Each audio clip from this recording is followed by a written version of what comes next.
Alors les filles, vous avez acheté de nouvelles plantes pour le jardin? Oui, et du coup on a réorganisé tout le jardin. Oui papa, on a même acheté des plantes tropicales.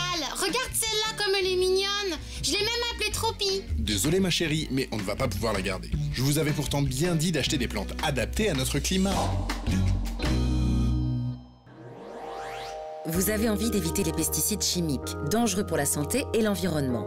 Le moment est peut-être venu de découvrir de nouvelles pratiques et d'organiser différemment votre jardin, car en 2022, l'usage des pesticides chimiques sera interdit. On a des régions tempérées, des régions froides, on a des régions très sèches.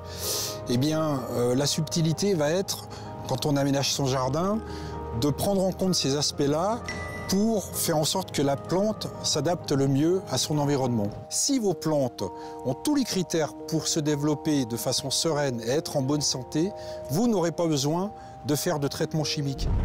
Dans l'organisation de votre jardin, il est recommandé de privilégier les rotations des cultures pour limiter les maladies.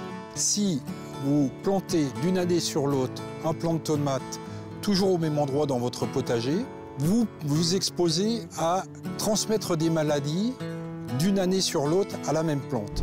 Enfin, pensez à créer des espaces pour les animaux utiles qui vont aider à lutter naturellement contre les nuisibles. Première chose, déjà, dans mon jardin, j'ai installé un nichoir dans lequel viennent des moineaux. J'essaie de conserver des espaces non cultivés. Je fais aussi un tas de planches, je fais un tas de feuilles, de manière à ce que d'autres animaux puissent vivre dans ces différents endroits. Pour le bien-être de vos plantations, préférez les plantes locales. Pensez également à alterner vos plantations sur le rang et d'une année sur l'autre. Enfin, réservez des espaces sauvages pour les insectes et les animaux utiles à la bonne santé de vos plantes. Allez hop, Tropi, bye bye. Trop pas papa, c'est trop injuste.